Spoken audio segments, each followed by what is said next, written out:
अयोध्या की लोकसभा सीट पर हमें वांछित सफलता नहीं मिली।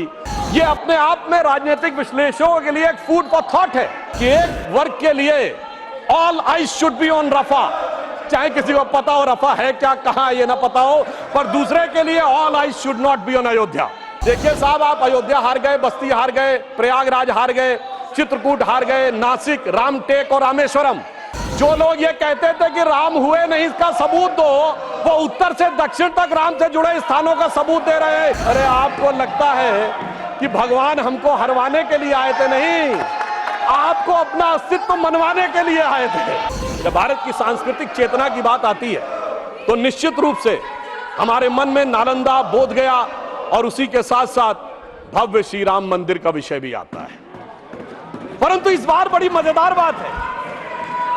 मजेदार बात है कि अयोध्या की लोकसभा सीट पर हमें वांछित सफलता नहीं मिली और उसको लेकर इनके चेहरों के ऊपर जो चमक दिखाई पड़ती है, ये अपने आप में राजनीतिक विश्लेषकों के लिए एक फूड फॉर थॉट है। क्योंकि इस प्रकार का एक वातावरण इस देश में बनाया गया कि एक वर्ग के लिए all eyes should be on Rafah, चाहे किसी को पता हो रफा है क्या, कहां ये ना पता हो, पर दूसरे के लिए all eyes should not be on Ayodhya. परंतु मैं ये भी बताना चाहता हूं सभापति महोदय, ये लोग समझ नहीं पाए। अयोध्या में जब हमें वांछित सफलता नहीं मिली तो हमारे विरोधी बता क्या रहे हैं? देखिए साहब, आप अयोध्या हार गए, बस्ती हार गए, प्रयागराज हार गए, चित्रकूट हार गए, नासिक, रामटेक और रामेश्वरम, यानी भगवान राम से जुड़े सारे स्थलों के बारे में बता रहे हैं कि यहां भारतीय जनता पार्टी को वास्तविक, जैसे कई तो ऐसी सीटें थी, रामेश्वरम कभी नहीं जीते थे।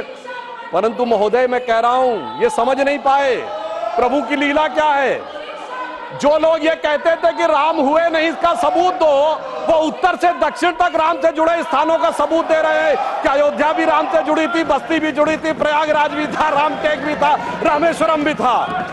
अरे आपको लगता है कि भगवान हमको हरवाने के लिए आए थे? नहीं, आपको अपना अस्तित्व मनवाने के लिए आए थे। और मैं ये भी बताना चाहता हूं महोदय, रामचरितमानस और रामायण में भी उल्लेख है कि एक बार नागपाश भगवान राम को भी लगा था और नागपाश लगने के कारण एक मूर्छा आ गई थी और तब राम विरोधी दल में बड़ी खुशियां छा गई थी, मगर वो प्रभु की लीला का हिस्सा था, सिर्फ हनुमान जी को अपनी शक्ति याद दिलाने के लिए। और ऐसा पहली बार नहीं हो रहा है, ऐसा पहली बार नहीं हो रहा है सभापति महोदय। आज से 30 साल पहले मुझे याद है उत्तर प्रदेश में जब समाजवादी पार्टी और कांग्रेस सबने मिलकर सरकार बनाई थी, सपा बसपा और कांग्रेस आई ने मिलकर, तब एक नारा लगा था कि मिले मुलायम काशी राम, हवा में उड़ गए जय श्री राम। मगर हम तब भी नहीं डिगे थे और जो हवा में उड़ाने की बात कर रहे थे, 3 साल में हमने केंद्र में सरकार बना के दिखा दी थी और उत्तर प्रदेश में भी सरकार बनी थी। अरे अब तो इतना अंतर आया है, तब आप हवा में उड़ाने की बात कर रहे हैं, अब आप एक एक स्थान को बता रहे हैं। आप निश्चित रहिए, जिसे एक हम लोग जो प्रसिद्ध भजन सुनते थे उसमें ये कहा गया है, जो हनुमान जी का प्रसिद्ध भजन है कि रावण युद्ध अजान कियो तब नाग की फांस सबे सिर डारो। परंतु चिंता मत करिए, वो शक्ति पुनः जागृत हो रही है और वो जागृत होकर हमें पुनः वहां तक पहुंचाने का प्रयास रखेगी। और एक मैं गंभीर बात करना चाहता हूं, श्री राम का विषय हमारे लिए हार जीत का विषय नहीं है।